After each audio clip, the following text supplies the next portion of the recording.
Hello, I'm Matthew. We're the Scoops. You'll have to excuse the mess that's going on behind me here. We're still unpacking. We just moved into our new place here in Arkansas. And I promise a video will be coming here soon of an actual tour of the place.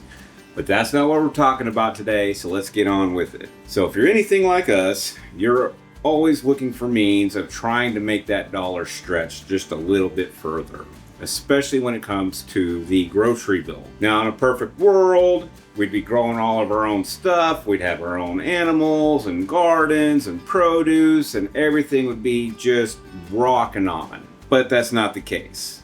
We just got here, we don't even have a garden space picked out yet, and there's a lot of y'all out there who just don't have that space or availability. So what can we do to get that to stretch a little bit further? Well, one of the things I like to do is look for deals on bulk meats. So what we're doing today, I got a deal on 10 pounds of chicken quarters. So that's, your leg, your thigh, and a lot of times that backbone piece. So it's a pretty big chunk.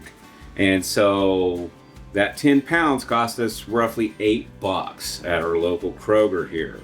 So we're now at less than $1 per pound, which unfortunately at this point in time is not a bad price. All right, so what we're going to do here is, again, we have our chicken quarters here, and we're going to cut these up even further, break them down into individual parts.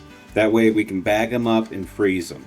Now, if you have like a food saver or anything like that, a vacuum sealer, you can use that. We got lucky enough to acquire one. If you don't have one though, you can put it into freezer bags and still put it in the freezer and utilize it later.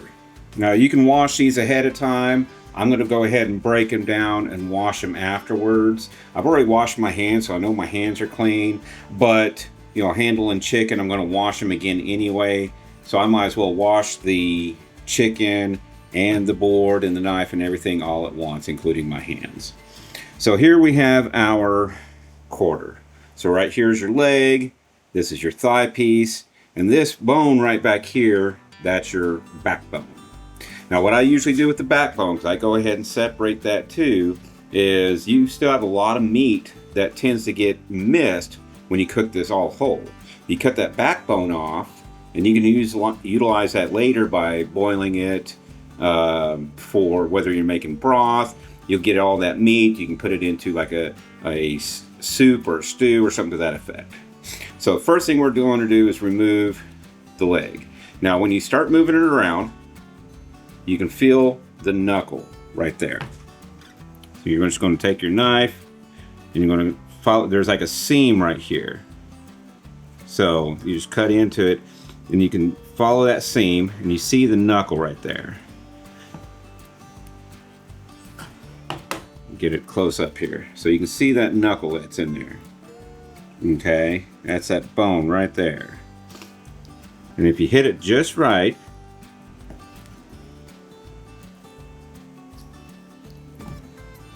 go ahead and cut this all the way around here.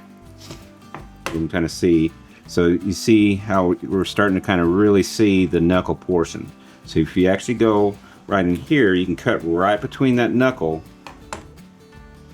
And now you have the leg here. So we're going to put that in here. And then it's kind of the same thing with this backbone. So you can feel the knot right here. So when you go about midway, you'll feel this bone where that leg was just attached runs right through here, and it creates a knuckle. Okay, so you can kind of follow along here and you can feel that knuckle. There's another knuckle in there. See if I can get closer to it here. It attaches right there. Again, we're going to try to find that seam, so that way you're not cutting through the bone. And then you have your thigh. So put that off to the side. And then here's your backbone. And like I said, with this, as you can see, there's still a lot of meat on there. We can use that for soups and stews and things of that nature. You just boil this and shred your meat off of it. So again, if You can even see like the fat right here creates a seam. So you're just going to kind of go right in the armpit area here. And you'll feel that bone. So you just kind of cut down until you get right in the middle of this bone. And then there's your leg piece. And then same thing, we're going to start from up here this time. Kind of got this bone right here. We're going to kind of go at an angle here. And you're going to kind of score it, because you can see where the seam is.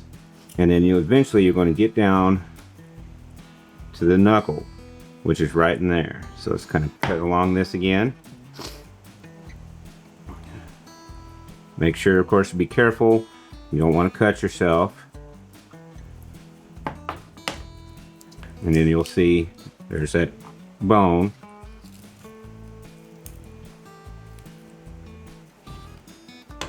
And again, you have your back piece.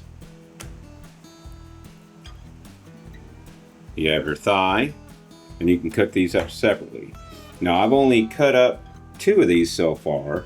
And I've already got a decent amount of chicken. I still got a whole bag here to go through. So let's get through this.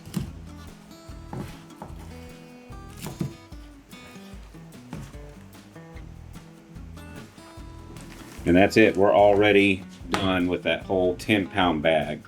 It literally took a few minutes. It's been like 10 minutes. And that's with recording and everything. It's not that difficult.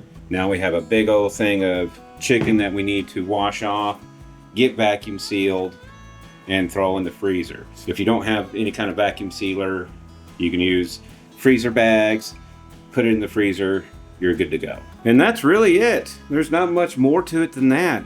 Now, you can apply this same method to roasts. There are certain roasts that you can actually cut up, not only for stuff like stew meats and stuff, but you can even get some that you can get a couple of good cuts of steak. You can actually cut them down into smaller roasts. Instead of buying pork chops, we usually buy pork loin because it tends to be a little cheaper as far as price per pound. And then you can just cut them up. Now, if you want a good steak or a chop with the bone in, you know, it is what it is. But there's that. And again, you can look at this as a kind of an intro or gateway into being able to break down an entire chicken, which is something I do plan on actually doing and sharing with y'all at a later time. But for the time being, this is how you break down chicken quarters. Now again, remember to use sharp knives. Be safe, don't cut yourself. Make sure that whether you're using a vacuum sealer or freezer bags, that you go ahead and write the date on there so you know how long it's been in the freezer. And aside from that, thank you, and we'll see you on the next one.